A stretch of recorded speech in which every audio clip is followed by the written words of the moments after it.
त्यो तपाईले भन्न सक्नुहुन्छ अहिले? तपाईले भन्दिनु पर्यो नि कसले गरेको। कस्तो भन्दिनु?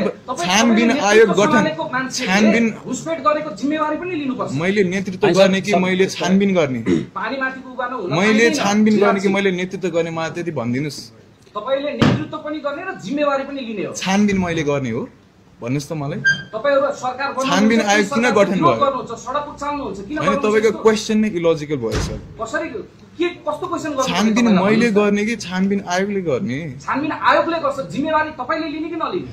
उसले इन्भेस्टिगेसन गरेर रिजल्ट निकालेपछि मैले जिम्मेवारी लिने कि? नराम्रो काम अर्कोको कारण भनेर तपाई प्रेसमा आफ्नो वक्तव्य राख्ने तपाईको नैतिकता के हो भन्नु? राम्रो कारण मैले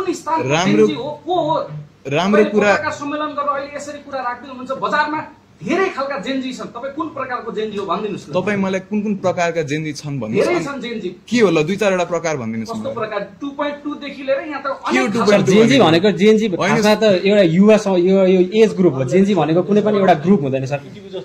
अनि अब ढुङ्गानालाई मेरो प्रश्न के हैन, एकचोटी पर्खिनु, उहाँलाई क्ल्यारिफाई गरे ल। तपाईको नैतिकताले के भन्छ भन्छु। मेरो नैतिकताले तपाईहरुले जुन कार्य गर्नु भयो नि, त्यसमा उधुम मचाउनु भयो नि, तोडफोड आगजनी गर्नु भयो नि, यो सम्पूर्ण जिम्मेवारी नेतृत्व भन्नेले लिनुपर्छ र तुरुन्त प्रहरीले तपाईहरुलाई हत्कडी लाउनुपर्छ।